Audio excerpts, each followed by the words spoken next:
Hey, it's my friends. So I'm juggling in front of the computer and trying not to hit it. I think I got it done.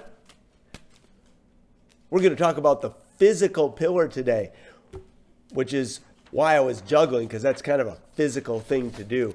We're using this right here. We're going to be Bellevue inspired. We are going to work really hard as a community to get better in these 5 areas, all of which are important, even if nothing's going on. But during these difficult times, as we connect as a community, we're looking at how can we get stronger, not let this get us down, not have it just kind of get through it and tough it out, but to actually get better. We have an opportunity to improve in all of these areas. And the 5 areas: spiritual, physical, intellectual, relational, and emotional. Yesterday, we talked about the spiritual pillar. That one is so important because it's really not just what we believe about God or not God or church. It's none of those things. That's an expression of that, but it's actually how we think the world works. And it's a really deep and difficult one. It's probably the hardest one to really look at because it requires a lot of self-awareness and conversation, but it's also maybe the most important because everything we experience, we filter through the lens of how we think the world works. So I encourage you to keep working on that one. But if the spiritual resource is the hardest or most difficult one, the physical resource is probably the easiest to talk about and to measure. And so today we're going to talk about that. And before we get into that, let's remember this basic concept. Nothing ever actually gets better or stronger accidentally. Like, you never opened up your refrigerator and you just went, I don't know how it got this clean. I don't know how it's just so crystal clean and everything in its place and organized. That never happened in your house or my house. You've opened up the refrigerator and said, how did the refrigerator get, why are all these crumbs in here? Where did those stains come from? Well, the same is true of any of these 5 things, and it's especially true and easy to understand in the physical resource. Nobody got stronger in the weight room accidentally. Nobody got improved their endurance as a runner accidentally. Nobody got to be a better free throw shooter accidentally. All of those things in the physical resource happened with intention.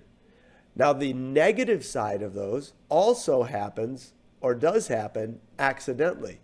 So nobody, if we start to look at other physical things, for example, nobody ever said, I don't know how I lost weight. It just sort of happened accidentally. But a lot of people have said, wow, I don't know how those extra 10 pounds got on.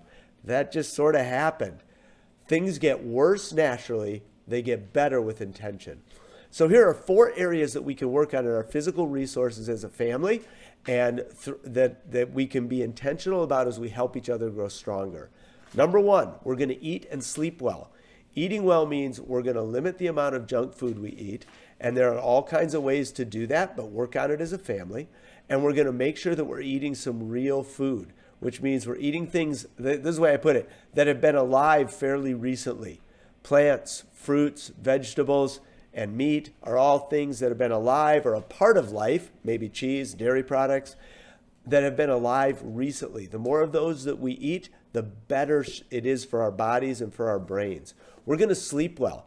Our human bodies, and especially young bodies, need 7, 8, 9 hours of sleep a night. Here's a little hack for getting good sleep. And this is a hard thing to do. I know for many families, this will be a challenge. But if you can be off of screens for 1 hour before you go to sleep, it will help your brain move into the sleep mode much more efficiently. These are stressful times, and sometimes we mediate our stress with the very thing that can interfere with our ability to get the sleep that we need. So eliminating screen time an hour before we go to bed can be super important. Read together, talk together, have a time of just quietness without screens. I know that's a challenge for some of your families, so work on it gradually. Maybe go start with 20 minutes, half an hour. This is an important thing to work on. So the first thing, we're going to eat and sleep well. The second thing we're going to do is we're going to stay active. Sometimes under stress and anxiety, we tend to get lethargic. We tend to have less activity. We need to be physically active and get exercise. Now, it doesn't have to be exercise like I'm going to do so many push-ups, so many sit-ups. Not that kind of exercise necessarily, though that may be a part of it. But especially for kids, one of the most important things that we can do for kids neurologically is to let them get outside and play recess, or like we do at recess, to play games, to have recess. So kids who are outside playing are not just relaxing, they're not just getting away from work, it's actually good for them neurologically. We need to be outside, we need to be moving. Learn a new thing like juggling, learn to jump rope, but get outside and be physically active. Third thing we're going to do is we're going to take care of our hygiene. Now, this is kind of always an uncomfortable one to talk about. But again, when we're under stress and anxiety, we have a tendency to maybe spend less time or less effort on our personal hygiene. Things like take a bath, take a shower, wash your hair, brush your teeth, floss your teeth.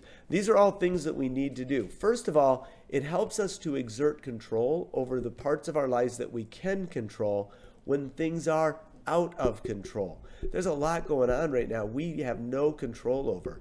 We don't know what's going to happen next, or when we'll be able to go back to school or be out, go to friends' houses. We don't know when that's going to happen. It can make us just kind of want to just sit around and not do much.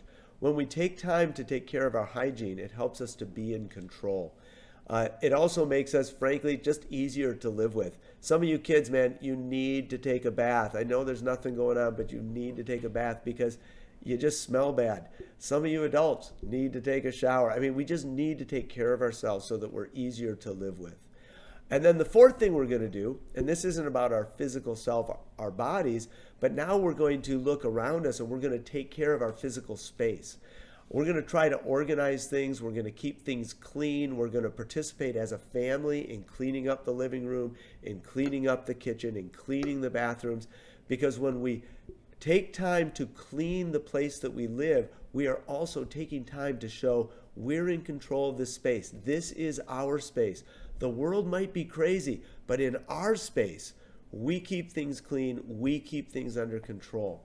All four of these areas are ways that we can begin to show that even when the world is out of control, we will be in control. All four of these require effort.